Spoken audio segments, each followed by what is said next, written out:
নমস্কার বন্ধুরা, আমি সন্তু মানসী রান্নাঘরে তোমাদের সবাইকে স্বাগত। আজকে চলে এসেছি নতুন রেসিপি নিয়ে। তো নতুন রেসিপিটা হলো আমি কড়াই শাকের ডালনা বানাবো। এই যে কড়াই শাক নিয়েছি, কেটে নিয়েছি আগে থেকে।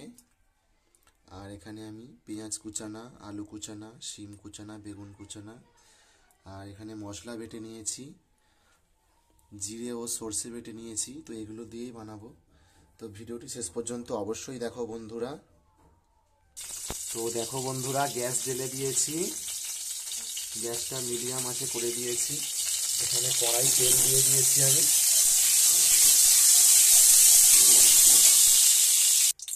এখানে কড়াই তেল দিয়ে দিয়েছি। আমি সিম আর বেগুনটা একসঙ্গে ভেজে নেব।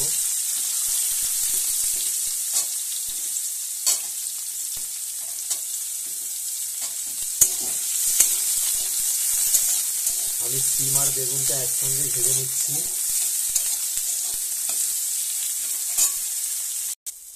তো বন্ধুরা, কিছু পরে আলুগুলো তুলে দিচ্ছি আমি। আলুগুলো তুলে দিয়ে আমি নাড়বো। এগুলো খুব বেশি ভাজবো না, হালকা লাল করে ভেজে নিচ্ছি আমি।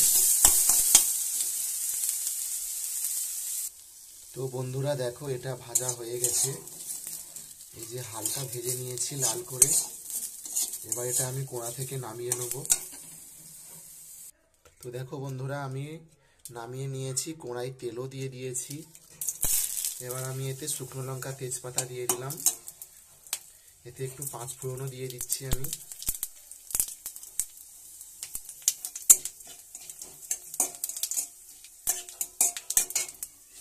এবার কেটে রাখা পেঁয়াজ কুচানাগুলো দিয়ে দিচ্ছি।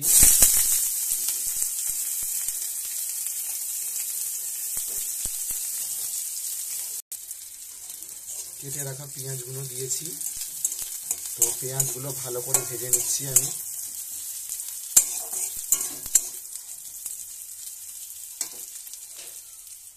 তো দেখো বন্ধুরা, পেঁয়াজ ভাজা হয়ে গেছে। তো আমি ভেজে রাখা সবজিগুলো এবার দিয়ে দিচ্ছি।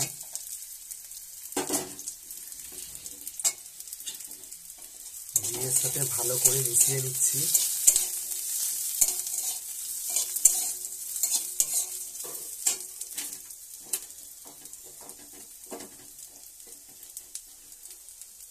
এবার আমি জিরে সর্ষে বাটাটা দিয়ে দিলাম। এটা অল্প নেড়ে নেব।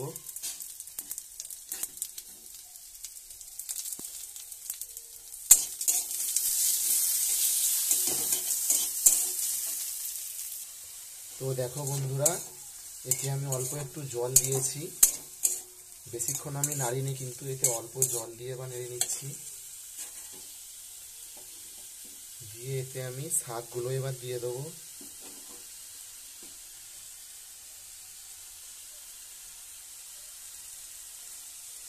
শাকগুলো দিয়ে আমি ভালো করে এর সাথে মেশাবো।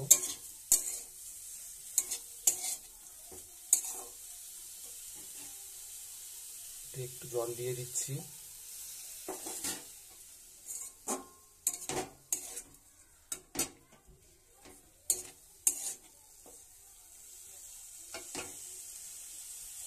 এতে আমি পরিমাণ মতো লবণ দিয়ে দিচ্ছি।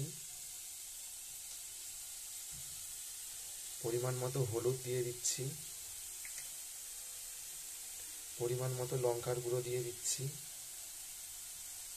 দিয়ে একসঙ্গে ভালো করে মিশিয়ে নিচ্ছি।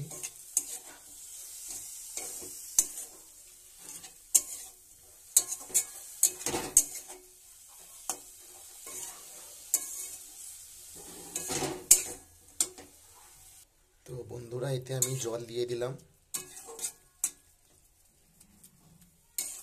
তরকারিটা আবার সেদ্ধ হলে আমার রান্নাটা কমপ্লিট হয়ে যাবে।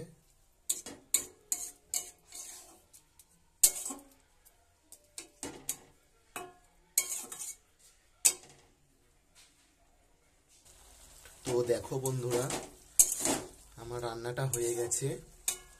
কড়াই শাকের ডালনা, আলু, বেগুন আর শিম দিয়ে আমি করে ফেললাম কত সহজে আর তাড়াতাড়ি। এটা হয়ে গেছে, এটা আমি নামিয়ে তোমাদের দেখাচ্ছি। তো দেখো বন্ধুরা, তরকারিটা আমি নামিয়ে নিয়েছি। তরকারি থেকে ধোঁয়া উঠছে। তো ডালনা আমার রেডি। তো পুরো ভিডিওটা শেষ পর্যন্ত দেখার জন্য অনেক ধন্যবাদ বন্ধুরা। তো আমার চ্যানেলটি যদি ভালো লাগে অবশ্যই চ্যানেলটিকে সাবস্ক্রাইব করে দিও, পাশে থাকা বেল আইকনটি টিপে নোটিফিকেশনটি অন করে দিও। তো বন্ধুরা ভিডিওটি এখানেই শেষ করছি।